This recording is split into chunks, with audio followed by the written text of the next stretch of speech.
তায়েফ থেকে মনে বুঝার জন্য বলতেছি, এই জায়গার নাম তো কলাবাগান। তা আমাদের উত্তর পাশে আছে ফার্ম গেট, ফার্ম গেটের এই পাশে আছে গ্রিন রুট, তারপরে জিঞ্জিরা হোটেল, তারপরে ল্যাবেড হইয়া নাকি পপুলার হইয়া গ্রিন লাইফ হইয়া আমাদের এখানে আসে। একটু তো বুঝেন না কথা করা, বুঝেন? তো মনে করেন আমরা এটা হইলো মক্কা, কলাবাগান হইলো মক্কা, আর তায়েফ মনে করেন ফার্ম গেট। এর দূর কি বুঝছেন? এখন ফার্ম গেট থেকে লোকজন আসতেছে কলাবাগান বাচ্চা নেওয়ার জন্য, তায়েফ থেকে আসতেছে মক্কা। তায়েফ থেকে যখন রওনা করছে একদল মহিলা, কিছুদূর আসার পরে একজন মহিলা হারাই গেছে, নাই। একজন মহিলা চিৎকার করে বলতেছে, এই একজন তো নাই।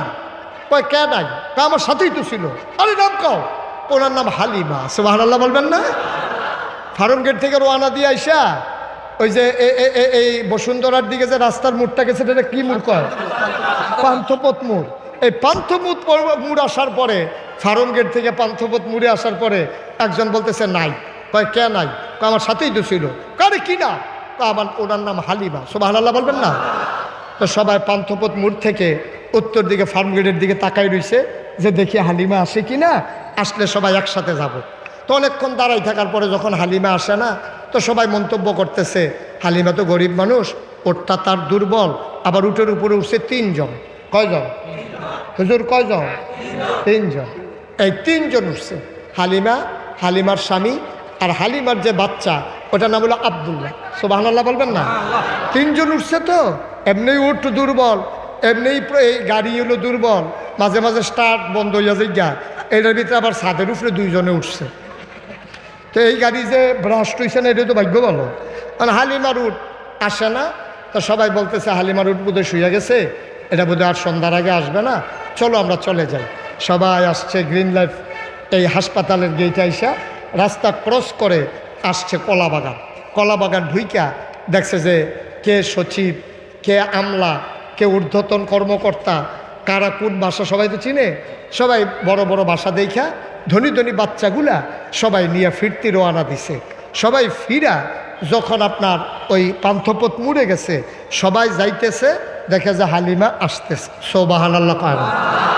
সবাই সবাই হালিমা ক্রস করছে কই? পান্থপথ মুড়ে। তা হালিমা দেখে সবার কুলের ভিতরে বাচ্চা, ওয়া ওয়া, কান্দে না এরকম বাচ্চা সবাই। হালিমা জিজ্ঞেস করেছে, কি গো তোমরা কি সবাই বাচ্চা নিয়ে চলে আসছো? তো তোমার জন্য বসে থাকবো? আমরা তো তোমার জন্য অনেকক্ষণ অপেক্ষা করছি, তুমি আসো না, এই জন্য আমরা বাচ্চা নিয়ে আসছি। হালিমা ডাক দেয়া কয়, ওই কলা বাগানে কি আর একটাও বাচ্চা নাই? সব বাচ্চা নিয়ে এসেছো নাকি? বান্ধবীরা কয় একটা বাচ্চা আছে, বাচ্চাটার বাপ নাই, বাচ্চাটা ইয়াতীম, নাম তার মোহাম্মদ। একটা মাত্র বাচ্চা আছে, আনলে আনতে পারো, বাবা নাই।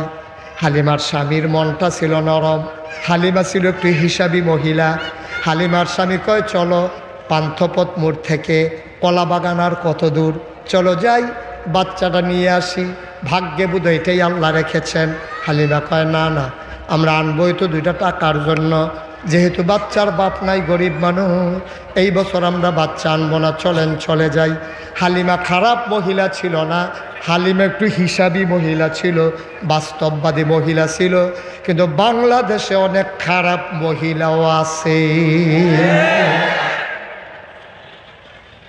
আছে নাকি নাই? দাউদকান্দি মাহফিল করে মজা আছে। আপনারা তো এত লোকের ভিতরে আওয়াজ পাইতেছি না। দাউদকান্দির লোকজনরা যদি একটু আওয়াজ করেন, কিছু না কইলেও আওয়াজ করেন, হ্যাঁ ওয়াজ করে আমার মজা আছে। তো এই দাউদকান্দি যখন এক মাহফিলে কইছি, অনেক মহিলা আছে খুব অসভ্য খারাপ, এক বুড়া বেড়া লাভ দিয়া তারা হুজুর আমরা গড়ে আছি। হুদতনি আপনি এটা কোথেন গেছেন কে লিখে? আপনি গড় খারাপ আছে কেউ জানে নাকি? হুজুর আর ভিতরে রাহাম কতক্ষণ, বাসাম কয় বছর, তাই আমার আংরা বানাই লিছে। তাই এইরকম অসভ্য আছে নাকি নাই? নাউজুবিল্লাহ বলবেন না, জোরে বলবেন না। আহারে মানুষ, আহারে মানুষ। আর গাইলাম না, রাজধানী তো কোন দিক দিয়ে কোন বিপদ হয়। মারহাবা কন, জোরে কন মারহাবা। হালিমাতুস সাদিয়া স্বামী আর ছেলে আব্দুল্লাহ অক্ষমত্বে পৌঁছলেন, কলা বাগান আসবেন, যেই বাচ্চাটা আছে ধনী হোক আর গরিব হোক নিয়ে যাবেন। তিনি ঢুকলেন, এসে দেখেন মোহাম্মদিয়া মাদ্রাসা মসজিদ, ইমাম সাহেব দাঁড়াই রয়েছে রাস্তার উপরে। হালিমার জামাই আইসা ইমাম সাহেব রেপাইয়া কয়, হুজুর আপনার বাড়ি কই? কয় বাড়ি কই জিজ্ঞেস করে লাভ নাই, 25 বছর ধরে এই জায়গায় থাকি, সব বাসা চিনি, দাওয়াত খাইয়া তামা তামা করে লাইছি। কি লাগবো হিসাব দেন? কয় হিসাব বেশি কিচ্ছু না। কয় এই গ্রামে নাকি একটা বাচ্চা আছে, নাম নাকি মোহাম্মদ, আপনি বলতে পারবেন নাকি ঘর কোনটা? হুজুর ডাক দেয়া কয়, কে বলতে পারে না? মোহাম্মদ তার আব্বা নাই, আমাদের সাথে চলতো আবদুল্লাহ ভাই সাহেব, মানুষ বড় ভালো ছিল, বাচ্চাটার কপাল খারাপ, তার আব্বাই ব্যবসা করতে গিয়ে মারা গেছে, বাচ্চাটাও তার বাবা দেখে নাই, বাবাও তার বাচ্চা দেখে না। ঘরটা কোনটা? কই যে ঘর।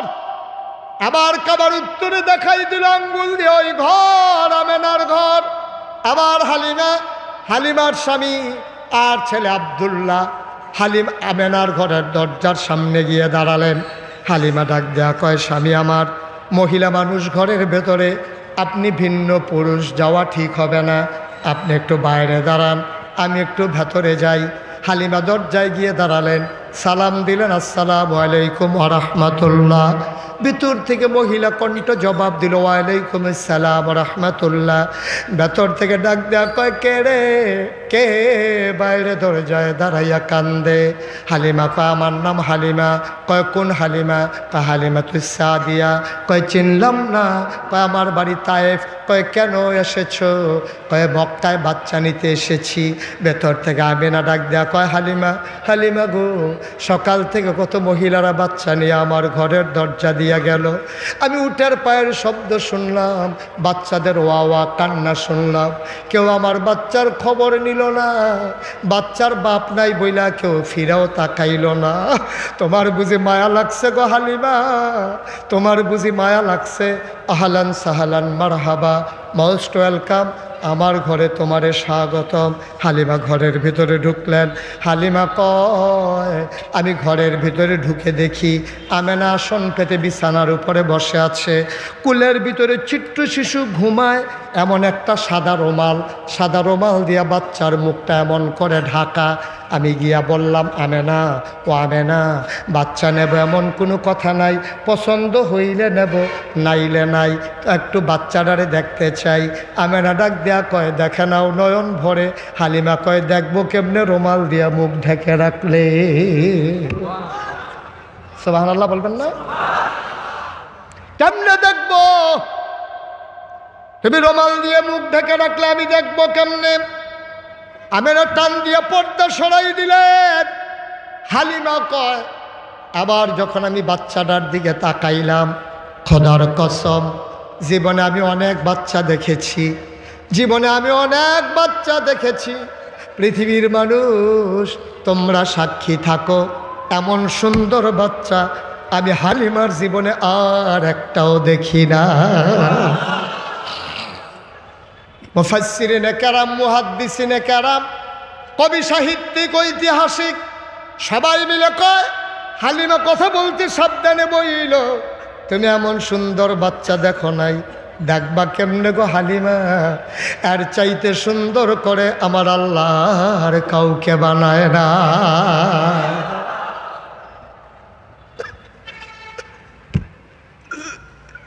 কেমনে দেখবো?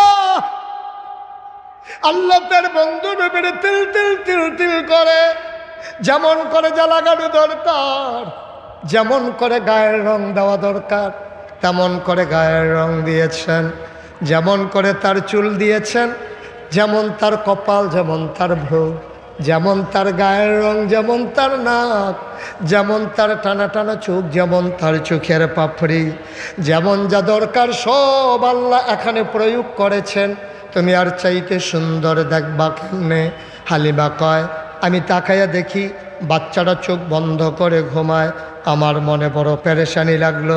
আহারে, বাচ্চাটারে তো আমি দেখতেছি, বাচ্চাটা তো আমারে দেখে না। যদি একটা নজর দেখতো, চোখ দুইটা যদি খুলতো, আল্লাহর কসম আমি কিচ্ছু কাউকে বলি নাই, মনে মনে শুধু চিন্তা করেছি। হঠাৎ করে খেয়াল করে দেখলাম বাচ্চার চোখের পাতা টিপ টিপ করে নড়তেছে। হঠাৎ করে চোখগুলো খুলে গেল। মনে হইল চোখের পাতা তো নয়, যেন ফুটন্ত গোলাপের দুইটা পাপড়ি দুল খাইতেছে। মোহাম্মদ চোখ খুলে এবার আমার দিকে তাকাইল। আমি তো আগ থেকে তাকিয়ে আছি। চার চোখের মিলন হয়ে গেল। ও চোখ সরায় না, আমিও চোখ সরাই না। কি যে এক মায়ার বন্ধন।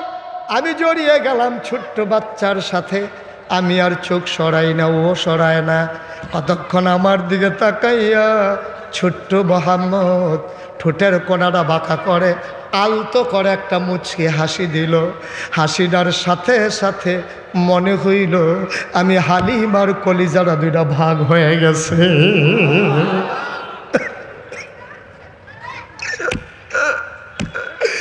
আমি সইতে পারলাম না। আমি দিলাম দৌড় দিয়ে ঘরের বাইরে গেলাম। স্বামীকে ডেকে বললাম, স্বামী গো, ও স্বামী, ওরা পারলে টাকা দেবে না, পারলে নাই। টাকার কোনো হিসাব নাই। এই বাচ্চা ফালাইয়া আমি যাব না গো স্বামী। আমি বাচ্চা ফালাইয়া গেলে বাঁচব না, আমি মরে যাব।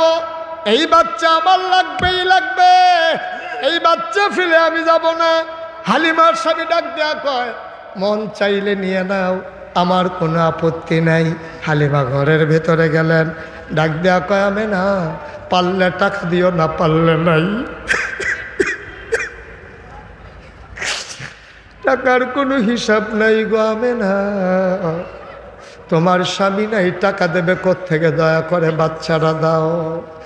আমেনা ডাক দেয়া কয়, হালিমা, এই বাচ্চা যে নেবা, এইটা কিন্তু একটা আজব বাচ্চা। কয়, বুঝলাম না কেমন আজব বাচ্চা? হালিমা ডাক দেয়া, আমেনা ডাক দেয়া কয়, হালিমা গো, 10 মাস 10 দিন সে আমার পেটে ছিল। সন্তান যখন পেটে আসে মায়েদের বমি বমি ভাব হয়, খাইতে পারে না, মাথা ঘোরায়, রাতের বেলা ঘুম আসে না। কিন্তু আমার মোহাম্মদ যে পেটে ছিল 10 মাস 10 দিন, আমি টেরই পাই নাই বাচ্চা আছে নাকি না।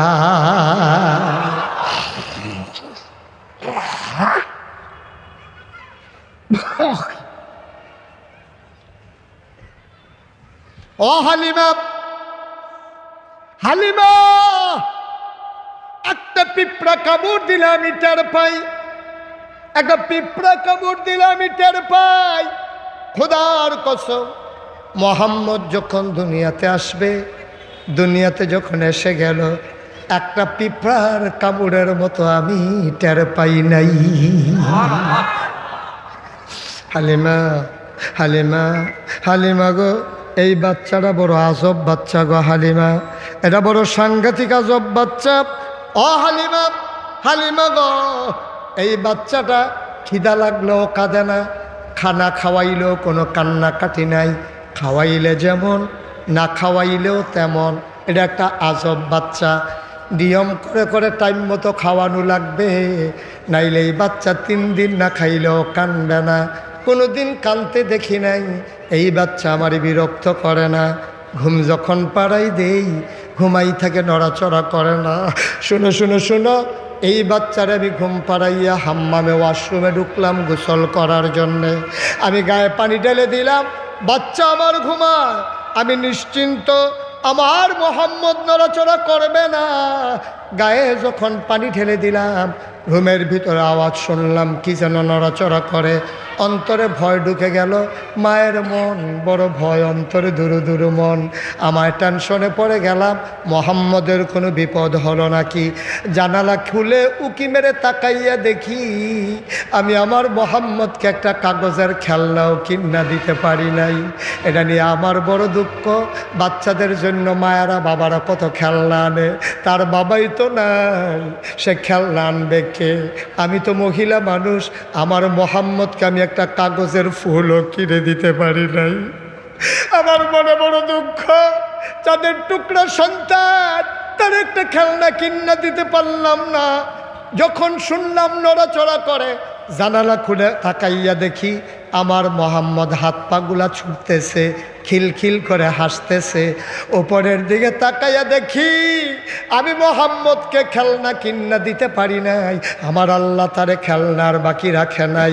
আকাশের চাঁদ আর তারাগুলা খেলনা বানাইয়া মোহাম্মদের হাতের নাগালে পাঠাই দিছে। হাত দিয়া ধরতে যায়, খিলখিল করে হাসে। ও হালিমা, হালিমা, এই বাচ্চা বড় আজব বাচ্চা গো হালিমা, নাও নাও নাও, তোমার কাছে আমানত। হালিমা হাত বাড়ালেন, আমিনা বিসমিল্লাহ বলে নবীকে কুলে উঠাই দিলেন। হালিমা কয়, পৃথিবীর মানুষ শোনো, আমার শরীরটা ছিল দুর্বল, আমার বুকগুলা ছিল শুকনা, বুকের মাঝে একটা ফোঁটা দুধও ছিল না। আমার ছেলে, কি নাম?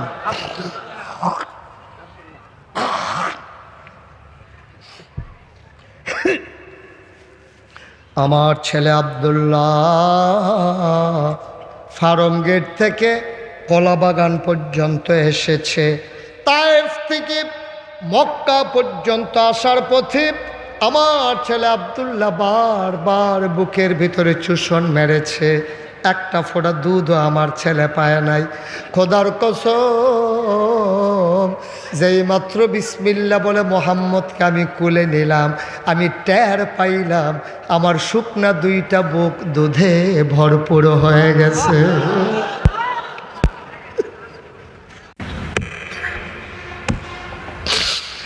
আমি তাড়াতাড়ি করে ঘরের বাইরে গেলাম। ঘরের বাইরে যাওয়ার পরে মোহাম্মদকে আমার এক বুকে লাগাইলাম। মোহাম্মদ চপ চপ চপ চপ করে দুধ খায়। আমি মনে করলাম এবার ওই বুকে একটু দুধ খাক, আমি আবার এই বুকে দিলাম, মোহাম্মদ আর খায় না।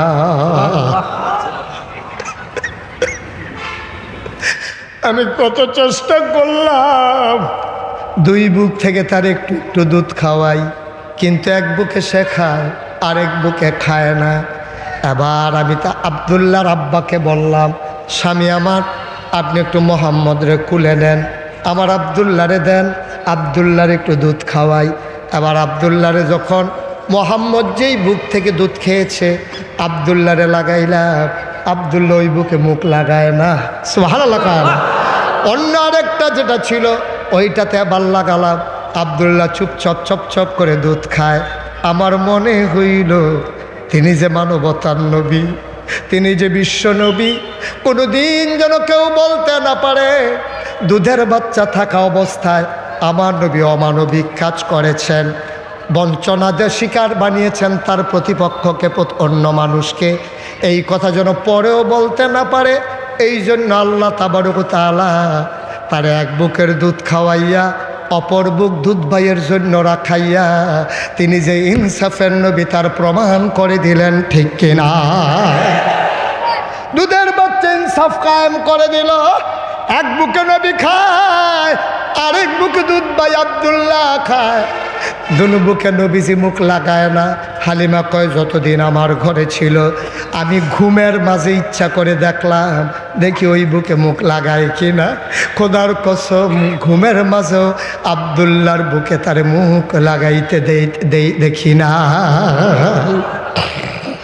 ও কলাবাগানের মানুষ, ও ঢাকার মানুষ, ও গ্রিন রোডের মানুষ, ফার্ম গেটের মানুষ, সারা বাংলাদেশের বিভিন্ন জেলার মানুষ, মুশতাক ফৈজি কোনোদিন তোমাদের কাছে আসে নাই, ওর কোনোদিন আসবো কিনা জানি না। কথা কয়টা মনে রাখো, একদিন তো মরেই যাবা। যেই দিন তুমি মরে যাবা, মসজিদের মিনার থেকে ঘোষণা আসবে মানুষটা নাই, দৌড়ে দৌড়ে তোমারে দেখতে আসবে, কাফন পরাইয়া সবাই মিলে দাফন করে দেবে মাটির কবরে। সবাই দেখুক মাটির কবর, তুমি কবরে গিয়া দেখবা এমন একটা জিন্দেগি করো, কথাগুলো মাইনা চলো, সবাই দেখুক মাটির কবর, তুমি কবরে গিয়া দেখবা মাটির কবর মাটি নাই, মাটির কবর জান্নাতের টুকরা হয়ে গেছে। এমন একটা জিন্দেগি চাই নাকি চাই না?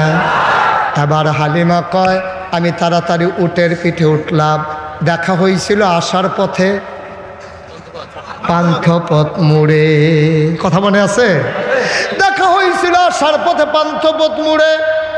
এবার ওরা যখন সামনে আগায় আর হালিমা মোহাম্মদ আল্লাহ নবীকে নিয়ে রওনা দিয়েছে, পান্থপথ পার হয়ে ওই যে ডাক্তারদের চেম্বারগুলো, ওই অফিসটাও পার হয় নাই, ওই ভবনটাও পার হয় নাই।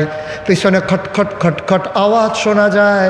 সবাই মিলে চমকে উঠলো, থমকে দাঁড়ালো, সবাই আশ্চর্যান্বিত হয়ে গেল। পিছনে তাকাইয়া দেখে হালিমার ওঁট হাঁটে না, হালিমার ওঁট এখন ঘোড়ার চাইতে আরো জোরে দৌড়ায়। সবাইকে পিছনে ফেলে হালিমার উট আগাইয়া যায়। হালিমার বান্ধবীরা ডাক দেয়া কয়, ও বান্ধবী, বান্ধবী সই আমার ওই যে কি কয় কলা বাগান গিয়া ওট বদলাইছ নাকি? হালিমা ডাক দেয়া কয়, কে দেবে আমার ওট? ওট তো আমার আগেরটাই।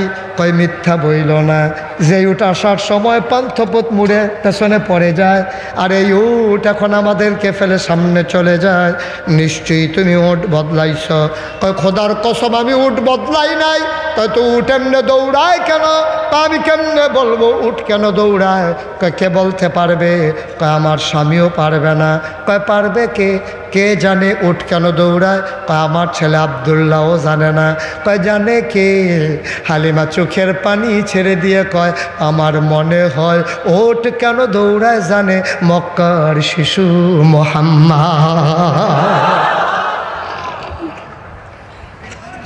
এই নবী তোমার আমার নবী, সব বুঝলাম। এখন প্রশ্ন হলো কেন আল্লাহ নবী পাঠাইলেন?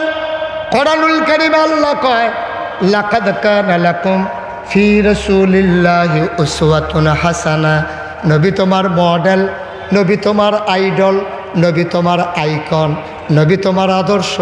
কেমন হবে তোমার চুল কাটা, কেমন হবে তোমার মুছ কাটা, কেমন হবে তোমার পাঞ্জাবি পরা, কেমন হবে তোমার টুপি পরা, কেমন হবে তোমার মেসওয়াক, কেমন হবে তোমার ব্যক্তি জীবন, কেমন হবে তোমার পারিবারিক জীবন, কেমন হবে তোমার সমাজ জীবন, কেমন হবে তোমার অর্থনৈতিক জীবন, কেমন হবে তোমার রাজনৈতিক জীবন, কেমন হবে তোমার ইন্টারন্যাশনাল রিলেশন।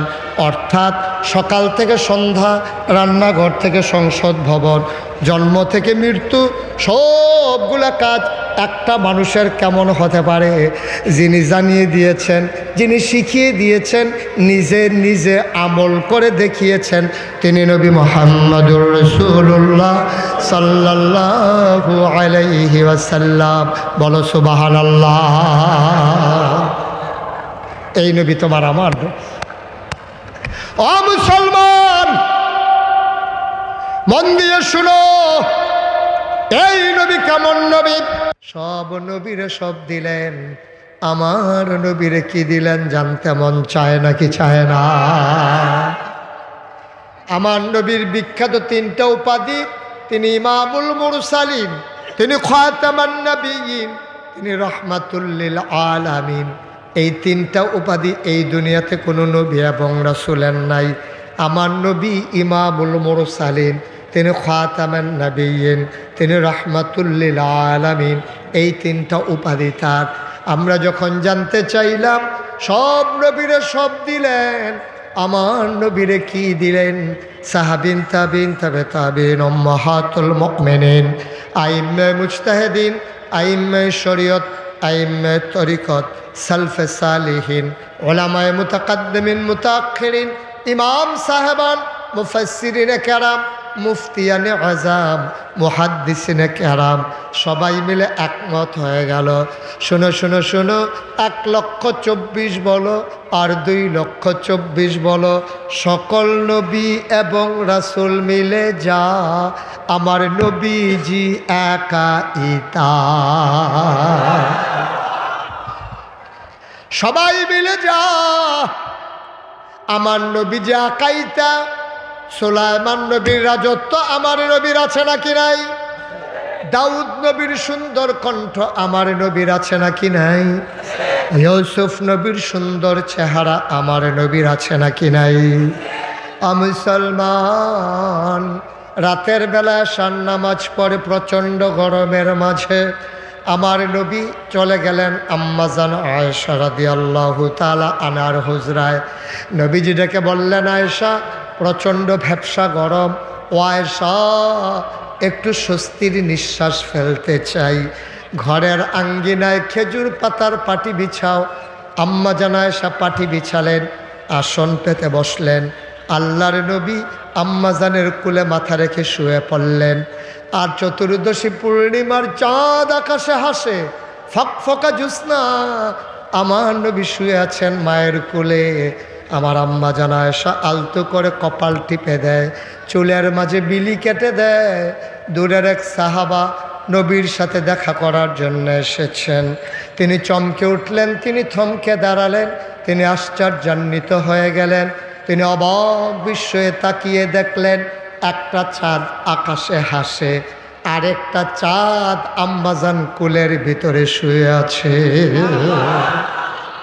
তিনি একবার আকাশের চাঁদের দিকে তাকায়, আর একবার আম্মাজান আয়েশার কুলের দিকে তাকায়। চায় তিনি কিংকর্তব্য বিমূঢ় হয়ে গেলেন, সিদ্ধান্ত নিতে পারছিলেন না আকাশের চাঁদ সুন্দর নাকি আম্মাজান আয়েশার কুলের চাঁদ সুন্দর। বারবার একবার আকাশে, একবার জমিনে, আরেকবার আকাশে, আবার জমিনে, বারবার তিনি তাকাইতেছিলেন কোন চাঁদটা সুন্দর। অবশেষে তিনি রায় দিয়ে দিলেন, আনমনে তিনি বলে উঠলেন, ও মাওলা তুমি সাক্ষী থাকো, আমার মন সাক্ষী দিয়েছে আকাশের চাঁদের চাইতে আমার মায়ের কোলে শোয়া আমার নবীজি আকাশের চাঁদের চাইতে আরো কোটি গুণ বেশি সুন্দর। বন্ধুরা আমার, ভাইরা আমার, এই নবীজি আল্লাহ তাবারক ওয়া তাআলা ১,৫০০ বছর আগে দুনিয়াতে পাঠিয়েছেন। এন্তেকালের ৮১ দিন আগে, নবী যেদিন এন্তেকাল করবেন তার ৮১ দিন আগে আল্লাহর নবী চলে গেলেন আরাফার ময়দানে, জাবালে রহমত পাহাড়ের কিনারে। যারা হজে গিয়েছেন সবার মোবাইলগুলো একটু দয়া করে রেখে দিতে হবে, একসাথে দুই কাজ হয় না। সবাই মোবাইলগুলো বন্ধ করে মাছের মতো নিষ্পলক নয়নে, খরগোশের মতো কান খাড়া করে কথা শুনতে হবে ইনশাআল্লাহ। ওই ছেলেটার মোবাইলটা বন্ধ করে দেন, মোবাইলটাই বন্ধ করে দেন, লাইট বন্ধ করার দরকার নেই। একসাথে দুই কাজ হয় না। আপনি যেহেতু ওয়াজ শুনতে এসেছেন, সবসময় তো আমাকে ইউটিউবেই দেখেছেন, ইউটিউবে আমরা দেখছেন কে কে দেখি, একটু হাত উঠান তো। মাশাআল্লাহ, আমি সারা দেখি সবাই দেখছে না। তো ইউটিউবে সবসময় দেখলেন, ইউটিউবে যেন দেখা না লাগে এই জন্য তো বের হয়ে আসলাম। তো আসার পরেও যদি ইউটিউবেই তাকাই রয়েছে তাহলে আর আমি বাইরে কী করতাম, আমি ভিতরে থাকতাম, এটাই ভালো আছে। আমিন বলেন, জোরে বলেন, আরও জোরে। মুসলমান মন দিয়ে শোনো, গভীর মনোযোগ। যারা হজে গিয়েছেন তারা দেখেছেন আরাফার ময়দানে ছোট্ট একটা পাহাড় আছে, পাহাড়টার নাম জাবালে রহমত, রহমতের পাহাড়। আল্লাহর নবী বসে আছেন পাহাড়ের কিনারে পাদদেশে। গোধূলি লগ্ন পরন্ত বিকেল, সূর্য ডোবো ডোবো প্রায়। আমার নবী বসে আছেন ওটের পিঠে, বলো সুবহানাল্লাহ। আলাদা নয়েজ যেন না হয়, মাইকটাকে আপনি ওভাবে করেন, বারবার ধরবেন না। আমি কিন্তু অনেক জায়গাত মাইকম্যান ফিসমোরা বান দিয়ে হতাই লইছি, কারণ এরা থাকলে গুতাগুতি করবো। আমি মাইকম্যানরে জিজ্ঞেছি, কি রে তোরা মাইকের কাছে বইয়া বই এরকম করস খা? ওইটা তো সজাগ থাক কেন, স্বপ্নেও বিলেম নেই, তেন এইরকম করে ঘুমের ভিতরে একবারে ফিক্সড করে দেন আওয়াজ, ইকোটা বন্ধ করে দেন, ইকো জিরো করে দেন, বেজ দেবেন না, শুধু মাইক স্মুথ করে আওয়াজটা দেন যেন মানুষ শুনতে মজা পায়। এখন বুস্টার দিয়ে রাখছেন না, বুস্টার বন্ধ করেন, বুস্টারও দেওয়ার দরকার নেই, শুধু আওয়াজটা দেন মধুর করে, ওই যে প্রতিধ্বনিতা হয়ে আসছে ওটা যেন না হয়। আমিন কর, হয় নাই, ক্লিয়ার করেন। সবাই বলেন মারহাবা, জোরে, আরও জোরে। Okay fine, thank you. সবাই পড়েন আমিন। বন্ধুগণ, যে কথাটুকুন বলছিলাম, নবী বসে আছেন ওটের পিঠে, কথা মনে আছে? এন্তেকালের কতদিন আগে?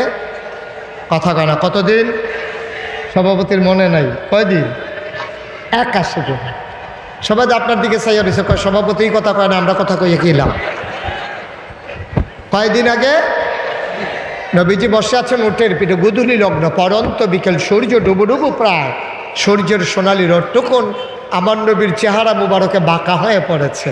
আমার নবী কি অসুন্দর না সুন্দর? কম না বেশি? প্রমাণ আছে নাকি নাই? সৌন্দর্যের বর্ণনা আপনারা সোশ্যাল মিডিয়াতে শুনেছেন না, আজকে নতুন করে আর শোনাতে চাই না। আমার নবী অনেক সুন্দর, তিনি মধ্যম আকৃতির ছিলেন, তিনি লম্বাও ছিলেন না, খাটো ছিলেন না, তার চুলগুলো ছিল ঘাড় পর্যন্ত প্রলম্বিত, হালকা হালকা কোঁকড়ানো। তিনি চুলের ভিতরে তৈল দিয়ে যখন আছড়াতেন, সাহাবারা অবাক বিস্ময়ে তাকিয়ে দেখতেন, মনে হতো চুলের মাঝে যেন মৃদুমন্দ ঢেউ দেখা যায়। নবীর কপালটা ছিল চওড়া, ভ্রুগুলো ছিল তার জোড়া ভ্রু, চোখের পাতাগুলো ছিল গোলাপের পাপড়ির মতো। তিনি কখনো বা যখন চোখের পলক ফেলতেন, চোখের পাতাটা যখন দুলে উঠত, মনে হইতো মৃদুমন্দ বাতাসে গোলাপি রঙের এক একটা গোলাপ পাপড়ি যেন দোল খাইতেছে। আমার নবীর চোখের দুইটা অংশ, একটা কালো একটা সাদা, সাদা অংশ ছিল রক্তিম সাদা, কালো অংশ ছিল নবীর কৃষ্ণ কালো। নবীর নাকটা ছিল খাড়া, ছিদ্রগুলো ছিল ছোট ছোট, ঠোঁটগুলো ছিল নবীর গোলাপি রঙের, ঠোঁটের উপরে ছিল চিকন সুরগোফ। তিনি কখনো বা যখন মুচকি হাসতেন, ঠোঁট দুইটা যখন একটু ফাঁক হতো, অবাক বিস্ময়ে মানুষ তাকাইয়া দেখত, মনে হইতো গোটা পৃথিবীতে যেন বিজলি চমকাইছে। 1 মাস পরে সাহাবা কয়, বাবা গ্রিন রোড দিয়ে আমার নবী কি হেঁটে গেছেন নাকি? 1 মাস পরে ওই গ্রিন রোডে, কলা বাগানের পাশের রোডে মানুষজন জানতে চায়, এই রুট দিয়ে আমার নবী হেঁটে গেছেন নাকি? কয় তুমি কেমন করে বুঝলা? 1 মাস আগে আমার নবী হেঁটে গেছেন। সাহাবা চোখের পানি ছেড়ে দিয়ে কয়, 1 মাস আগে আমার নবী রাস্তা দিয়ে হেঁটে গেছেন, আর আজকে আমি সাহাবা 1 মাস পরেও রাস্তার মাঝে যেন নবীর গায়ের জান্নাতি গন্ধ পায়। নবী ভর দুপুরে ঘামতে ঘামতে যখন মায়েদের ঘরে যেতেন, কপালে মুক্তার দানার মতো ঘাম জমে যেত। মায়েরা বলতেন, গুস্তাকি মাফ কর দিজিয়ে, বেয়াদবি মাফ করবেন ইয়া রাসূলুল্লাহ, আপনি একটু চুপটি করে বসেন। আমার নবী বসতেন, মায়েরা ঘরের কোণা থেকে ছোট্ট শিশি বের করে আনতেন, সযত্নে কপালের ঘামগুলোতে শিশির ভিতরে ভরে রাখতেন, মুখ বন্ধ করে লুকিয়ে রাখতেন। ঈদ যখন আসতো, বিয়ে যখন হতো, ওই জমানো ঘামগুলো তারা আতর হিসাবে ব্যবহার করতেন। এই নবী বসে আছেন উটের পিঠে, ইন্তেকালের কতদিন আগে? কথা কানা, কতদিন আগে? 81 দিন আগে আমার নবী বসে আছেন উটের পিঠে, গুধুলি লগ্ন, ওই কপালের ভিতরে মুক্তার দানার মতো ঘাম জমে আছে, মনে হয় যেন সোনার মাঝে সোহাগা, সৌন্দর্য যেন কয়েক গুণ বাড়িয়ে দিল। সাহাবারা ছিল ওই মাঠে ওই দিন 1,25,000। সুবহানাল্লাহ। পুরা মাঠের ভিতরে 1,25,000 সাহাবা। কাছের সাহাবা যারা, তারা দেখলেন আস্তে করে নবীকে নিয়ে ওটটা দাঁড়ানো, ওটটা বসে পড়েছে। নবীর চোখগুলো বড় বড় হয়ে গেছে, গাল হয়ে গেল লাল। সবাই অবাক বিস্ময়ে তাকিয়ে রইল। পরন্ত বিকেলে প্রচণ্ড গরম নাই, নবী ঘেমে গেলেন কেন? চোখ বড় বড় হয়ে গেল কেন? গাল কেন হয়ে গেল লাল? সাহাবারা অবাক বিস্ময়ে তাকিয়েছে। এবার আল্লাহর নবী মুচকি হাসলেন। ওয়াহির মর্যাদা তোমরা বুঝো নাই। ওয়াহি যখন নাজিল হয়, ওয়াহির এত লোড সইতে পারে না ওট, ওয়াহির এত পাওয়ার, এত ওজন। দাঁড়ানো উটটা বসে বলল, কোরআনে আল্লাহ কয়, লাউ আনজালনা হাযাল কুরআন আলা জাবাল জাবালিন লারাআইতাহু খাশিআম মুতাসাদ্দিআম মিন খাশিয়াতিল্লাহ। ওয়াহির এমন পাওয়ার, ওহির এমন ওজন, পাহাড় পর্যন্ত তার ওজন সইতে পারে না। ওটটা যখন বসে পড়ল, আল্লাহর নবী দাঁড়ালেন, মুচকি হাসলেন। মাঠের ভিতরে লোকের সংখ্যা কত? উনি কইতাছে সবার যেই মত, ওনারও সেই মত। কই তুইব না কত? 1,25,000। 1,25,000 সাহাবা। কোনো সাউন্ড সিস্টেম ছিল না, কোনো সাউন্ড বক্স ছিল না, কোনো সাউন্ড সিস্টেম নাই, বানানো গল্প না, মুখরোচক ইতিহাস না। আমার নবী একটা ডাক দিলেন, সাহাবারা পরে কয় সামনের মানুষটা নবীর ডাকটা যেমনে শুনেছি ওই 1,25,000 সাহাবার একেবারে পিছনের মানুষটাও একরকম তারা শুনেছে। স্পেশাল কোয়ালিটি, এটা নবীর মুআজিজা। সুবহানাল্লাহ বলবেন না? 1,25,000 সাহাবা সবাই একরকম শুনলেন। নবী ডাক দিয়া বললেন, শোনো শোনো শোনো, এই মাত্র একটা আয়াত নাজিল হয়েছে, তোমরা কি আয়াতটা শুনতে চাও? সাহাবারা কই, ইয়া রাসূলুল্লাহ, আপনি যদি দয়া করে শোনান। আবার আল্লাহর নবী বললেন, শোনো, আল ইয়াউমা আকমালতু লাকুম দীনাকুম ওয়া আতমামতু আলাইকুম নি'মাতি ওয়া রাদিতু লাকুমুল ইসলাম দীনা। সুবহানাল্লাহ কয় না? আল্লাহ ডেকে কয়, নবী গো আপনি বলে দেন, আল ইয়াউমা, আজকের এই দিনে, দিনটা ছিল কতদিন আগে? দিনটা ছিল ইয়াউমুল আরাফা, ইয়াউমুল জুমআ, দিনটা ছিল শুক্রবার, দিনটা ছিল জুমার দিন, দিনটা ছিল আরাফার দিন। ও মুসলমান, আল্লাহর নবী কয়, আল ইয়াউমা আকমালতু লাকুম, আজকের এই দিনে আমি আল্লাহ পরিপূর্ণ করে দিলাম তোমাদের জন্য দীনাকুম, তোমাদের ধর্ম, ওয়া আতমামতু আলাইকুম নি'মাতি, তোমাদের জন্য আমি নিয়ামত যথেষ্ট করে দিলাম, ওয়া রাদিতু লাকুমুল ইসলাম দীনা, আর তোমাদের জন্য মনোনীত একটা ধর্ম দিলাম, ধর্মের নাম হলো ইসলাম। বলো সুবহানাল্লাহ। বাচ্চাটা কি আওয়াজ করে? আপনারা কেউ শুনেন না? যে আওয়াজ করতেছে কেউ শুনেন না আপনারা? আমি এখান থেকে শুনি, আপনি পাশ থেকে কি করতেছেন? আহা, খারাপ তো আসলে বেশি না, দুষ্ট খারাপ যেটাই বলেন, খারাপ কিন্তু সংখ্যা একেবারে কম। কিন্তু আমরা ভালো মানুষগুলো খারাপ দেখার পরে যে প্রতিবাদ করি না, এটাই হচ্ছে সবচেয়ে বড় ক্রাইসিস এই বাংলাদেশে। আর নাইলে এত খারাপের কিচ্ছু ছিল না।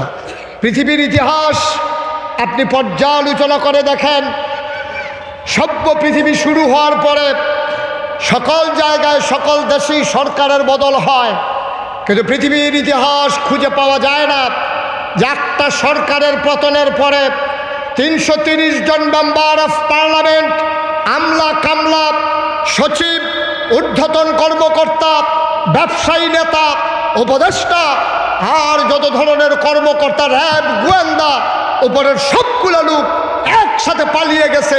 পৃথিবীর ইতিহাস নাই, ঠিক কিনা বলো? একটাই কারণ, আমরা বারবার বলেছিলাম, এভাবে হয় না, এভাবে করে না, এভাবে করতে গেলে ভবিষ্যৎ ভালো হয় না। কথা শুনে না বলে সবাই চেয়েছিল পদত্যাগ, দফা এক দাবি এক, পদত্যাগ পদত্যাগ। যত আলেম, যত রাজনৈতিক নেতৃবৃন্দ, বৈষম্য বিরোধী ছাত্র আন্দোলন, সবাই চেয়েছে পদত্যাগ। আল্লাহ বলছেন না, পদত্যাগে হবে না, দফা এক দাবি এক, দেশ ত্যাগ দেশ ত্যাগ। ঠিক কিনা বলেন? এই খেলা কার? আল্লাহ। কথা কয় না কার? যতদিন বাংলাদেশের 18 কোটি মানুষ সাদাকে সাদা বলতে না পারবে, কালোকে কালো বলতে না পারবে, তেলকে তেল বলতে না পারবে, পানিকে পানি বলতে না পারবে, রাতকে রাত না বলতে পারবে, দিনকে দিন বলতে না পারবে, যতদিন পর্যন্ত অন্যায় আশ্রয় প্রশ্রয় দিয়ে তিল তিল করে লালন করবে, এই বাংলাদেশ বারবার রক্ত দেবে, বারবার জীবন দেবে।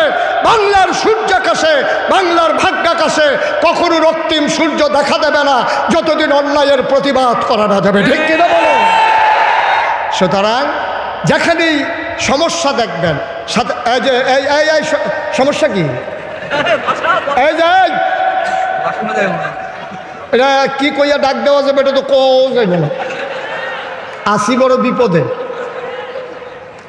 ওনারে ঘুরে জায়গায় যাইতে বলেন। এই যে কালা কালা চশমা, ওই দিকে আসেন। একটা লুক উঠবেন না, দোকানটা খুইলেও সারছি না, কয় বাকি দেন। মাত্র ওয়াজ শুরু, মনে করেন না এত তাড়াতাড়ি সাইডে দিতেছে, মিনিমাম 3-4 ঘন্টা লাগার সম্ভাবনা আছে। এমন আছে ফজরের আজানও দিতে পারে। সভাপতির বোধহয় হুঁশ নাই, যদি ফজরের আজান পর্যন্ত হ্যাঁ নেই তাহলে অফিসে যাবো কোন সময়? ইনশাআল্লাহ সবাই পড়ে আমিন, জোরে পড়ে আমিন। হেনির লোক তো, হেনির লোক, এই জন্য রাজি আছে আর কি। হ্যাঁ, সবাই বলেন মারহাবা। যে কথাটুকুন বলছিলাম, আল্লাহ বলছেন আল-ইয়াওমা আকমালতু লাকুম দীনাকুম ওয়া আতমামতু আলাইকুম নি'মাতি ওয়া রাদিতু লাকুমুল ইসলাম দীনা। তাইলে আমরা সবাই একমত হয়ে যাই, আমাদের রবকে, আল্লাহ, দিন কি? নবী মুহাম্মদুর রাসূলুল্লাহ সাল্লাল্লাহু। এজন্য আমরা মাগরিবের পরে ফজরের পরে ওজিফা আদায় করি, রাদিতু বিল্লাহি রাব্বাও ওয়া বিল ইসলামি দীনাও ওয়া বিমুহাম্মাদিন সাল্লাল্লাহু আলাইহি ওয়াসাল্লাম নাবিয়্যাও ওয়া রাসূলা সাল্লাল্লাহু। সবাই পড়েন আমিন। তাহলে দিন কি অপূর্ণ না পরিপূর্ণ? সবাই বলতে হবে, জবাব দিবেন পার্টিসিপেটমূলক। এখানে গিভ অ্যান্ড টেক, দেওয়া নেওয়া, চাওয়া পাওয়া, লেনদেন, আদান প্রদান। শুধু এক চেটে আমি ওয়াজ করবো, আপনি চুপ করে থাকেন হবে না। আমি ওয়াজ দেব, আপনি সুবহানাল্লাহ দেবেন। আমি বলবো ঠিক কিনা, আপনি বলবেন ঠিক। তাইলে তো এই পার্টিসিপেট হয়ে গেল, অংশগ্রহণমূলক হয়ে গেল, গিভ অ্যান্ড টেক হয়ে গেল। লা ইন শাকারতুম লা আযীদান্নাকুম, নিয়ামত বাড়াই দেব, তবে শুকরিয়া আদায় করো। আমিও বলি ওয়াজ দেব, তবে সুবহানাল্লাহ বড় বড় করে বলো। বলেন সুবহানাল্লাহ। আল্লাহ যেন তৌফিক দান করে। সবাই পড়ে আমিন। আওয়াজ কি আসতে হবে না জোরে হবে? বলিষ্ঠতার সাথে আওয়াজ হবে। আস্তে আওয়াজের দিন তো শেষ। আস্তে আওয়াজের দিন কি এখন আর আছে? এখন যার যত জোর আছে জোর দিতেই থাকবেন, আল্লাহ যা করে করবেন ইনশাআল্লাহ। আবার এই জোর ঘরে গিয়ে দেওয়ার দরকার নেই, যেখানে দরকার সেখানে আমিন কর। তাইলে প্রমাণ হয়ে গেল ইসলাম কি অপূর্ণ না পরিপূর্ণ? পরিপূর্ণ মানে তো ঢাকার মানুষ বুঝার কথা। আরও সহজ করে বুঝাই, এই যে বোতলটা আমি পানিটা নাড়তেছি, নড়ে, তাইলে বোঝা গেল এখানে এখনো একটু কম আছে। তাইলে একেবারে পরিপূর্ণ তাকমিল মানে কি? আমি মুখটা খোলার সাথে সাথে দেখবো সমান সমান।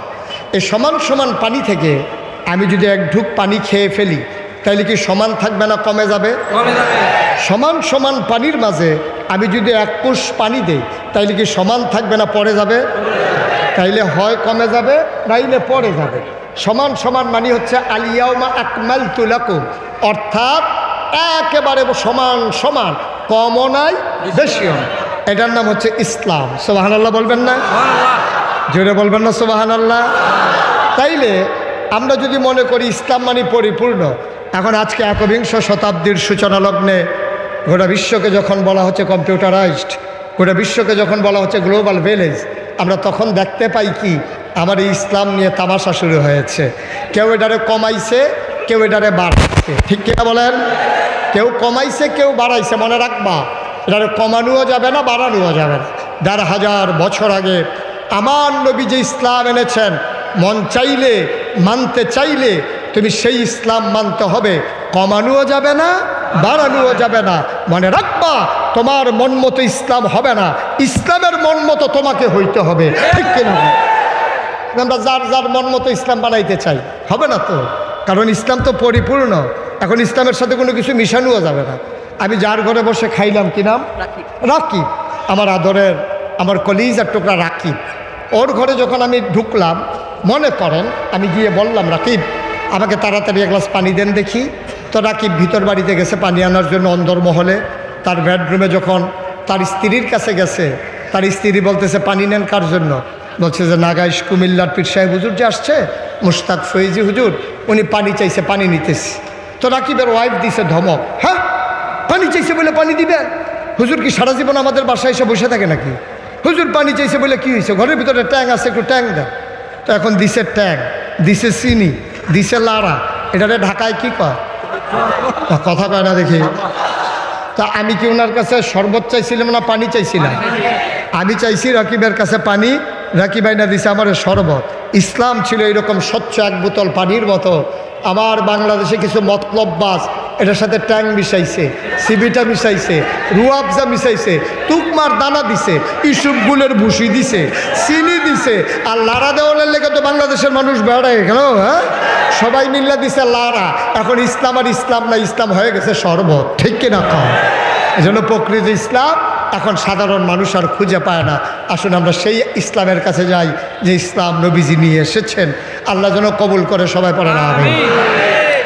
বন্ধুরা আমার, ভাইরা আমার, এই দিন বুঝার জন্য, দিন মানার জন্য, দিনের পথে চলার জন্য, আল্লাহকে পাওয়ার জন্যে, আল্লাহর সন্তুষ্টি অর্জনের জন্যে আল্লাহ তাবারক ওয়া তাআলা মানুষকে মহামূল্যবান তিনটা জিনিস দিয়েছেন।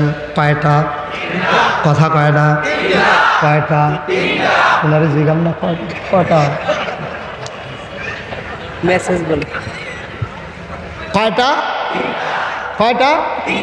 মহামূল্যবান তিনটা জিনিস আল্লাহ দিয়েছেন। আমরা আজকে আলোচনা করব দিন বোঝার জন্য, দিন মানার জন্য, দিনের পথে চলার জন্যে আল্লাহ মহামূল্যবান কোন তিনটা জিনিস দিলেন। এক নম্বরে হইল আকল, বোঝ, বিবেচনা, ভালো মন্দ বোঝার ক্ষমতা। এটা আল্লাহ মানুষকে দিয়েছেন, আর কাউকে দেন নাই। গরুর বড় বড় দুইটা চোখ আছে, তোমার আমার চাইতে বড় দুইটা কান আছে। আত্মরক্ষার জন্য দুইটা শিং আছে। ছোট্ট শিং মাছ, তারও আত্মরক্ষার জন্য তিনটা কাঁটা আছে। ছোট্ট ট্যাংরা মাছ, তারও তিনটা কাঁটা আছে। তুমি আশরাফুল মাখলুকাত মানুষ, তোমার গায়ের সাথে কোনো অস্ত্র ফিট করা নাই, তারপরেও তুমি আশরাফুল মাখলুকাত, তারপরেও তুমি সৃষ্টির সেরা। তুমি কেমন করে সৃষ্টির সেরা হলা? তোমাকে মহামূল্যবান একটা জিনিস দিয়েছেন, তার নাম হইল আকল। আকল যারা কাজে লাগাইছে ১৫০০ বছর আগে, তাদের ব্যাপারে কোরআনুল কারীমে আল্লাহ কত সুন্দর করে ওয়াজ করে দিলেন। আল্লাহ বলেন রাদিয়াল্লাহু আনহুম ওয়া রাদু আনহু, তাদের ব্যাপারে আল্লাহ খুশি, আল্লাহর ব্যাপারে তারা খুশি। কয় ওরা কারা? আবু বকর, ওমর, ওসমান, আলী, তালহা, জুবায়ের, আব্দুর রহমান ইবনে আউফ, সাদ ইবনে রবিয়া, আব্দুল্লাহ ইবনে আব্বাস, আব্দুল্লাহ ইবনে মাসউদ, ওই বড় বড় মানুষ যারা, তাদের ব্যাপারে আয়াত নাযিল হয়ে গেল রাদিয়াল্লাহু আনহুম ওয়া রাদু আনহু। তাদের ব্যাপারে আল্লাহ খুশি, আল্লাহর ব্যাপারে তারা খুশি, ঠিক কিনা? আরেক দল মানুষ হয়ে গেল এমন, আল্লাহ কয় ওয়ালাহুম কুলুবুল লা ইয়াফকাহুনা বিহা ওয়ালাহুম আয়ুনুল লা ইউবসিরুনা বিহা ওয়ালাহুম আযানুল লা ইয়াসমাউনা বিহা উলাইকা কাল আনআম বালহুম আদাল। আল্লাহ কয় শোনো শোনো শোনো, দুনিয়ার ভিতর একদল মানুষ আছে এমন, ওয়ালাহুম কুলুবুল লা ইয়াফকাহুনা বিহা, তাদের মন আছে তারা বুঝে না। ওয়ালাহুম আয়ুনুল লা ইউবসিরুনা বিহা, তাদের চোখ আছে তারা দেখে না। ওয়ালাহুম আযানুল লা ইয়াসমাউনা বিহা, তাদের কান আছে তারা শুনে না। আমি বলি এটা আবার কেমন মানুষ? আল্লাহ কয় আমি কি বলছি নাকি মানুষ? উলাইকা কাল আনআম, ওরা হলো চতুষ্পদ জানোয়ারের মতো। আমি বলি আল্লাহ সে কি জানোয়ার? আল্লাহ কয় না বালহুম আদাল, এটা জানোয়ারের চাইতে আরো নিকৃষ্ট, ঠিক কিনা? সুন্দর দুইটা চোখ আছে, কান আছে, মুখ আছে, চোখ আছে। আগের দিনে কেমনে ভোট কাটা লাগবে এই বুদ্ধি আছে, সব তারা আল্লাহ দিছে, কিন্তু তার আকল নাই, সে ইসলাম বুঝে না। এরকম মানুষ আছে নাকি নাই? আপনাদের খোদ রাজধানীতে ঢাকা ইউনিভার্সিটিতে একটা ধরা খাইছিল কয়েক বছর আগে। ঢাকা ইউনিভার্সিটির এক প্রফেসর, এটা চারটিখানি কথা না, ঢাকা ইউনিভার্সিটিতে ছাত্র হিসাবে চান্স পাওয়া এটাই তো মারাত্মক বিষয়। আর উনি প্রফেসর, বিশাল জ্ঞানী মানুষ। এই ঢাকা ইউনিভার্সিটির প্রফেসর, সে অটো ড্রাইভার না, সে সিএনজি চালায় না, সে অনেক জ্ঞানী মানুষ। সেই লোকটা কি বলছে জানেন? যে এই দেশে ৯২ জন লোক মুসলমান, এই দেশের ভিতরে ঢাকা রাজধানীতে শীততাপ নিয়ন্ত্রিত কক্ষে বসে পুলিশ পাহারায়। ঢাকা ইউনিভার্সিটির প্রফেসর বলে দিয়েছে যেই সব মেয়েরা পর্দা করে, খুব খেয়াল করে, যেই সব মেয়েরা পর্দা করে, বোরকা পরে, হিজাব লাগায়, নেকাব পরে, ওই সব মেয়েরা কোনো একটা মহিলা মাদ্রাসায় ভর্তি হয়ে গেলেই হয়, এই সব মাদ্রাসা, এই মেয়েরা ঢাকা ইউনিভার্সিটিতে আসার দরকার নাই। আপনারা কি মানেন? কথা কেন মানেন? মনে করেন আমাদের ইমাম সাহেব হুজুরের মেয়ে মেধাবী, সে ভালো রেজাল্ট করেছে, গোল্ডেন A+ পেয়েছে ম্যাট্রিকে, ইন্টারমিডিয়েটে, সে ঢাকা ইউনিভার্সিটিতে চান্স পাইল। তো ইমাম সাহেব হুজুরের মেয়ে পর্দা করে, এই জন্য ঢাকা ইউনিভার্সিটিতে পড়তে পারবে না। কথা বলেন না কেন? পারবে না? ঢাকা ইউনিভার্সিটিতে পড়ার অধিকারী মেয়েটার নাই না, যেহেতু পর্দা করে।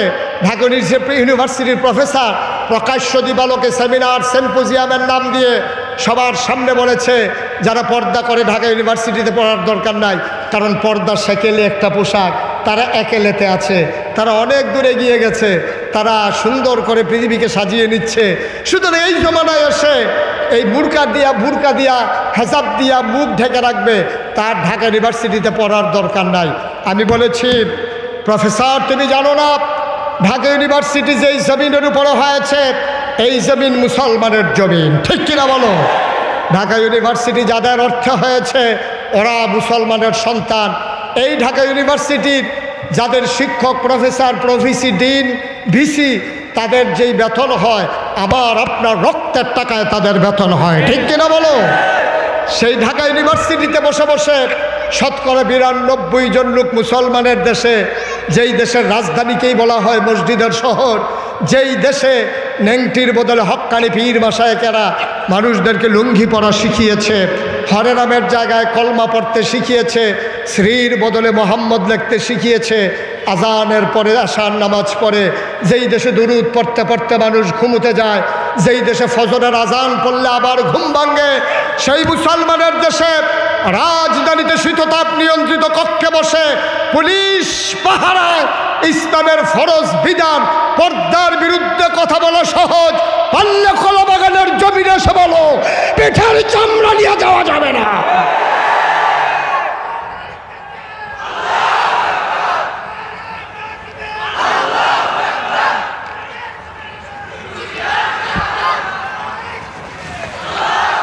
সুতরাং এই দেশ, ওই যে উপস্থাপক বলেছিলেন, এই দেশ মুসলমানের দেশ, মুসলমান ছিল, মুসলমান আছে, মুসলমান মাথা উঁচু করে থাকবে, ঠিক কিনা বলো? ইচ্ছে করলেই এটা কচুরি পানা না যে আপনি গরু লাগাইয়ে খাওয়াই ফেলবেন, এটা সমুদ্রের ফেনা না যে বাতাসের সাথে মিশে যাবে। মুসলমানের শিকড় 7 জমিনের নিচে, আর মুসলমানের ডালাপালা 7 আকাশের উপরে, ঠিক কিনা বলো? সুতরাং মুসলমানের দিকে চোখ রাঙ্গাইতে একটু হিসাব করে চোখ রাঙ্গানো লাগে। আমরা দেখি যে ভারতের মিডিয়াগুলো, social media, print media, electronics media, আমরা দেখেছি আজগবি তথ্যের মাধ্যমে সত্যকে গোপন করে মিথ্যার আশ্রয় নিয়ে ওই ভারতীয় হিন্দু সেই সরকার আছে, উগ্র হিন্দু সরকার, ওরা বাংলাদেশের ভিতরে বুঝাতে চায় বাংলাদেশের ভিতরে দাঙ্গা, বাংলাদেশের ভিতরে হিন্দুরা শান্তিতে নাই, বাংলাদেশের ভিতরে হিন্দুরা বড় নির্যাতনের মুখে আছে। আমি বলেছি 5ই আগস্টের পরে আমি মুশতাক ফয়েজি 6 তারিখে ডিসি সাহেবের সাথে মিটিং করেছি, কুমিল্লা এসপি সাহেবের সাথে কথা বলেছি, সদরের টিউনুর সাথে, ব্রাহ্মণপাড়ার টিউনুর সাথে কথা বলে আমরা এনশিওর করেছি যে কুমিল্লা শহরে আমরা বেঁচে থাকতে কোনো মন্দিরের দিকে কাউকে চোখ তুলেও তাকাতে দেব না, আমরা দেইও নাই, ঠিক কিনা বলেন? আমার মাদ্রাসার ছাত্রগুলো রাত জেগে জেগে মন্দিরগুলো পাহারা দিয়েছে, ফজরের নামাজ পড়ে নির্ঘুম রাত কাটিয়ে ওরা ঘরে ফিরে এসেছে। আমরা আর বদলা পেয়েছি। আমরা তোমাদের মন্দিরগুলো পাহারা দিলাম, তোমাদের দোকানগুলো পাহারা দিলাম, তোমাদের জীবনের নিরাপত্তা নিশ্চিত করলাম, আর প্রকাশ্য দিবালুকে চট্টগ্রামের আদালতে তোমরা হিন্দুরা, ইসকনের সদস্যরা, তোমরা দাদিয়া কুপাইয়া আমার সাইফুল ইসলাম আলিফকে তোমরা হত্যা করেছ, ঠিক কিনা বলো? বিনিময় আমরা এটাই পেয়েছি। আর ওরা ওখান থেকে দাদাগিরি করতে আসে, বারবার চোখ রাঙ্গায়, আমাদেরকে বারবার বুঝাইতে চায় ওরা বড় আমরা ছোট। আমি বলেছি 47 সালে আমরা ছোট ছিলাম, এখন আমরা যুবক হয়েছি, আমরা আঘাত আসলে পাল্টা আঘাত করতে জানি, ঠিক কিনা বলো? ইচ্ছে করলেই দমিয়ে দেবা এত সোজা না। বাংলাদেশের প্রতিটি মানুষ, আমাদের ভিতরে বিভিন্ন চিন্তা চেতনায় আমার সমস্যা থাকতে পারে, দ্বন্দ্ব থাকতে পারে, কিন্তু দেশের 1 ইঞ্চি জমিনের ব্যাপারে আমাদের মাঝে কোনো দ্বন্দ্ব নাই, ঠিক কিনা বলো? বাংলার মুসলমান প্রয়োজনে জীবন দেবে, 56,000 বর্গ মাইলের 1 ইঞ্চি জায়গাও ছেড়ে দেবে না। সবাই বলে না আমিন। বন্ধুগণ, যে কথাটুকুন বলছিলাম, 1,500 বছর আগে আল্লাহ নবী দিলেন, আর মানুষকে 3টা জিনিস দিলেন। কয়টা? কথা কয় না, কয়টা? 1 নম্বরে আকল, বোঝ, বিবেচনা, ভালো মন্দ বুঝার ক্ষমতা। চোখ আছে, মুখ আছে, হাত আছে, পা আছে, নাক আছে, মুখ আছে, আকল নাই। তার কোনো দাম আছে? কথা কন, তার কোনো দাম আছে? তার কোনো দাম নেই। আমার বাসা কুমিল্লা শহরে, তো কুমিল্লা শহরের পাশে, আমার বাসার পাশে যেখানে মসজিদ, আমি ওখানে শহরে থাকলে নামাজ পড়তে যাই। ওই মসজিদের গেইটে কিছু ভিক্ষুক আছে। আমার এক বন্ধু একবার আমাকে ফোন দিয়ে বলতেছে, দোস্ত তোমার সাথে একটু জরুরি কথা আছে, আসতে চাই, কোথায় আসবো? আমি বললাম আমি মসজিদে চলে আসো, একসাথে জোহরের নামাজ পড়ি, তারপরে কথা বলি। জোহরের নামাজ পড়ে ওই ভিক্ষুক যে আছে, ওই ভিক্ষুকগুলোর ভিতরে একটা ভিক্ষুকের সাথে আমার খুব খাতির, তার ভালো মন্দ ইচ্ছা একটু দেখার চেষ্টা করি, যতটুকুন পারি সাহায্য করি। ও নিশ্চিত জানে আমি মসজিদে গেলে ওর হাতে কিছু না কিছু দেবই। তো আমার বন্ধু যখন আসলে কথা বলতে বলতে আমি বের হয়ে যাচ্ছি, ওই ভিক্ষুককে যখন ক্রস করতেছি, আমার আর ভিক্ষুকের কথা মনে নাই। তো ভিক্ষুক তো আমার গলা শুনছে, ও চোখে দেখে না, অন্ধ। ও আমার ডাক দিয়ে বলতেছে, হুজুর চলে যেতে স্যার? আমি আরে না, আইতে আসছি। আমি আবার ফিরে গিয়ে আমার ভিক্ষুককে বললাম, আর আমার বন্ধুকে বললাম, বন্ধু এই লোকটার কিন্তু সাংঘাতিক আকল, কত চোখেই দেখে না, কিসের আকল? আমি বললাম এখনই দেখবা তার কেমন আকল। আমি তারে একটা 10 টাকার নোট আমি ভিক্ষুকের হাতে দিলাম, দিয়া বললাম যে আজকে তো আমার মন ভালো, আমার বন্ধু আসছে, এজন্য তোমার 100 টাকার একটা নোট দিলাম। দিছি কত? বা কথা কয় না দেখি, বলছি কত? ও করছি কি, টাকাটা ধইরা কোনার ভিতরে কি জানি হাত দিয়া আমার দিকে তাকাইয়া কইতে আছে, শয়তানি করেন। আমি ওই কি শয়তানি? কয় 10 টিক্কা। আমার চোখে পানি চলে আসছে। আমি আমার বন্ধুকে বললাম, ও বন্ধু, এই মানুষটা তার স্ত্রীকে কোনোদিন দেখে নাই। তার স্ত্রীর সামনে দিয়ে হেঁটে গেলে সে বলতে পারে না, তার জন্ম দেওয়া বাচ্চাকে সে চিনে না, তার বিবিকেও সে দেখলে চিনে না, কথা বললে চিনে। যে মানুষটা তার বিবি চিনে না, যে মানুষটা তার সন্তান চিনে না, আল্লাহ তার এমন আকল দিছে, টাকা ধইরেই বলে দিতে পারে 10 টাকা না 100 টাকা, ঠিক কিনা? এটা না হচ্ছে আকল। এই আকলের দাম কম না বেশি? কথা কয় না, কম না বেশি? আকলের সাংঘাতিক দাম, বেশি মহামূল্যবান জিনিস আকল। তাহলে কয়টা জিনিস না আল্লাহ দিছে?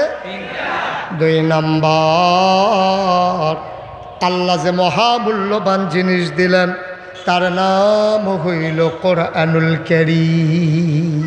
সুবহানাল্লাহ বলবেন না? এই কোরআনের ভিতরে 500 আয়াত আছে, যেইগুলো হুকুমের আয়াত। আকিমুস সালাহ ওয়া আতুজ যাকাত ওয়ালিল্লাহি আলান নাসি হিজ্জুল বাইতি মান ইসতাতা ইলাইহি সাবিলা ইয়া আইয়ুহাল্লাযীনা আমানু কুতিবা আলাইকুমুস সিয়াম কামা কুতিবা আলাল্লাযীনা মিন ক্বাবলিকুম লাআল্লাকুম তাত্তাকুন আহাল্লাল্লাহুল বাইয়া ওয়া হারামার রিবা ইউকিমুনাস সালাহ। এইভাবে এই রকম আয়াত আছে 500, যেইগুলো হুকুমের আয়াত, যেগুলো পালন করো অবশ্যম্ভাবী, এইগুলারে বলা হয় আহকামুল কোরআন। ও মুসলমান, এই কোরআন তোমার সংবিধান।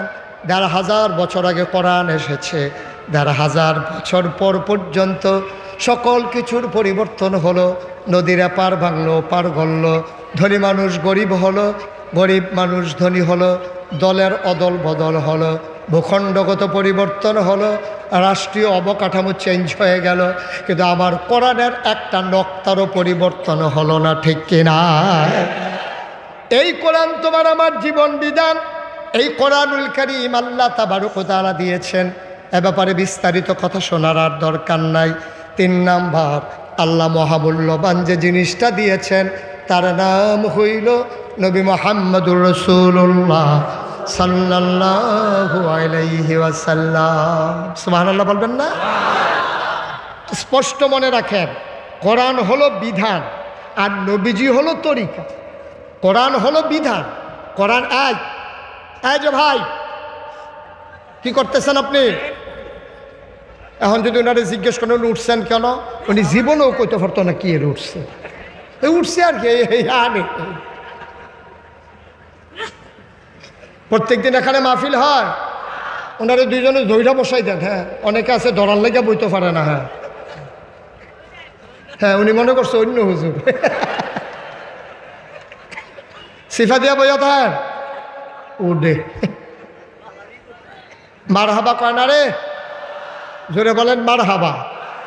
তাইলে মহামূল্যবান যাকে দিয়েছেন তিনি নবী মুহাম্মদুর রাসূলুল্লাহ। নবীর সম্পর্কে জানতে মন চায় নাকি চায় না? আল্লাহর কাছে জানতে চাইলাম, মাওলা ও রাব্বে কারীম, 5 ওয়াক্ত নামাজে প্রতি রাকাতে তোমার ব্যাপারে শুনিয়ে দিলাম আলহামদুলিল্লাহি রাব্বিল আলামিন, তুমি হইলা সমস্ত জগৎ সমূহের জন্য রব। ও মাওলা রাব্বে কারীম, আমার নবীর একটু চিনাই দাও, চিনতে মন চায়। আল্লাহ কয় কোরআন পড়ো, কোরআন বুঝো, কোরআন শোনো। কোরআনের ভিতরে আমার নবীকে আমি পরিচয় করিয়ে দিয়েছি। আমি কোরআন পড়ে দেখি 30 পারা কোরআন, 114 সূরা। কোরআনের ভিতরে আল্লাহ কত সুন্দর করে নবীকে পরিচয় করিয়ে দিলেন। সবাই পড়েন, ওয়ামা আরসালনাকা ইল্লা রাহমাতান লিল আলামিন। এই আয়াতটার ভিতরে তো মজা, আমি যেন একাকি পড়ি মনের অজান্তে চোখের পানি দিয়ে ভেসে যায় মুখ, এ চোখ। সবাই মিলে আবার মজা করে, সকল চিন্তা ছেড়ে দিয়ে একেবারে মধুর আওয়াজে পিন পতন নিস্তব্ধতাকে উপেক্ষা করে সবার যার যার দরদ আছে সবটা দরদ দিয়ে আমার সাথে পড়েন দেখি, ওয়ামা আরসালনাকা ইল্লা রাহমাতান লিল আলামিন। আল্লাহ যেন ডেকে কয়, বান্দারে, ও ঢাকার মানুষ, সারা বাংলাদেশের বিভিন্ন জেলার মানুষ, শোনো শোনো শোনো, মন দিয়ে শোনো। আমি আল্লাহ হইলাম রব্বুল আলামিন, আর আমার নবী হইলেন রাহমাতুল লিল আলামিন। যত জায়গায় আমার আল্লাহ রব, তত জায়গায় আমার নবী রহমত। প্রমাণ আছে নাকি নাই? কোরআনুল কারীমে আরো সুন্দর করে আল্লাহ ওয়াজ করে দিলেন, ফাবিমা রাহমাতিম মিনাল্লাহ, ফাবিমা রাহমাতিম মিনাল্লাহি লিনতা লাহুম ওয়ালাউ কুনতা ফাযযান গালিযাল কলব লানফাদ্দু মিন হাওলিক ফাআফু আনহুম واستغفر لهم وشاورهم في الأمر فإذا عزمت فتوكل على الله إن الله يحب المتوكلين। আল্লাহ ডাকা ডাকা কয়, শোনো শোনো শোনো, ফাবিমা রাহমাতিন মিনাল্লাহ, আল্লাহর পক্ষ থেকে নবী গো, আল্লাহর রহমত দিয়া, সবচেয়ে বড় রহমত লিনতা লাহুম, আপনার মনটাকে আমার আল্লাহ নরম করে বানাইছে। বলো সুবহানাল্লাহ। মুসলমান মন দিয়ে শোনো, নবীর মনটা কেমন নরম।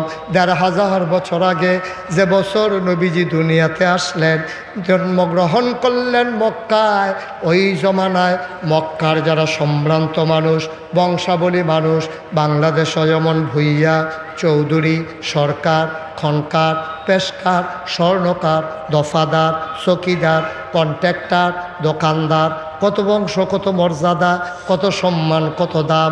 ওই সৌদি আরবে মক্কা নগরীতে কুরাইশ, উমাইয়া, বনু তামিম, বনু কেনান, বড় বড় গোষ্ঠীর, বনু হাসাম, বড় বড় বংশের মানুষ যারা, তাদের একটা রেওয়াজ ছিল, বংশীয় ঐতিহ্যগত ধারা ছিল, তারা নিজের মায়ের দুধ বাচ্চাদেরকে খাওয়াইতেন না। খুব খেয়াল করে শুনতে হবে, আমরা মূল ওয়াজের ভিতরে চলে আসছি, একেবারে চিকন কথা হিসাব করতে আসি। গভীর মনোযোগ, মনোযোগ আছে তো সবার? কোনো সমস্যা নাই তো ইনশাআল্লাহ? সাহসিকতার সাথে এগিয়ে যাওয়া যাবে ইনশাআল্লাহ? কাফাকাফি বন্ধ। কত তো আরেকটা মনে পড়ছে, এটা কইলাম কইলে আর আইনা নাই না, মার হাবা কয় না রে। পরীক্ষার হলে যে ছাত্র গেছে পরীক্ষা দিত, তো পরীক্ষা দিতে গিয়া বৈশা বৈশা কাঁপতে আসে। তো ফ্লোর হইলো ফাঁকা, বেঞ্চ হইলো কাঠের। এখন কাঠের বেঞ্চে বৈশা ফ্লোরের ভিতরে, পাকার ভিতরে যখন কাঁপতে আসে, তো বেঞ্চ তো লড়ে, ঠট্টর ঠট্টর করে আওয়াজ হইতে আছে। হ্যাট স্যার আওয়াজ শূন্য দৌড়াইয়া গেছে, গিয়ে দেখে কাঁপতে আছে। স্যারে কয় কাঁপো কেন? কয় স্যার কাঁপি না স্যার। করি দেখি তোমার কাঁপার আওয়াজ শূন্য আমি এলাম, তুমি কেউ কাঁপতেছো না? কয় স্যার কাঁপি না স্যার। করি দেখি তুমি না কাঁপতে আসো এখনো? কয় জি না স্যার। কারণ তোমার কত অত কাফে। কয় স্যার কাফের কি দেখছেন? স্যারকে এমনি কাফনের পরে আবার কাফা দেহার বাহির হইছে। হ্যাঁ করছে কি কাফা থামানোর জন্য সামনের বেঞ্চে হাত রাইখা নিচের বেঞ্চে শক্ত করে বইছে। এখন বোয়ারটাও কাফে, ধরারটাও কাফে। স্যারকারে বিপদে পড়ে গেলাম, দেখি এটারে লইয়া তো আরেক জ্বালায় না দেখি। আরে তুমি কি শুরু করছো? কয় স্যার কাফি না স্যার। স্যারে গাড়ি তোমার দুইটাই তো কাঁপতে আছে। কয় স্যার কাফা দহনে শুরু হয়েছে না স্যার। কয় কাফা শুরু হইব কোন সময়? কয় স্যার প্রশ্নটা হাত দিলে না দেখবেন কাফা কারে কয়।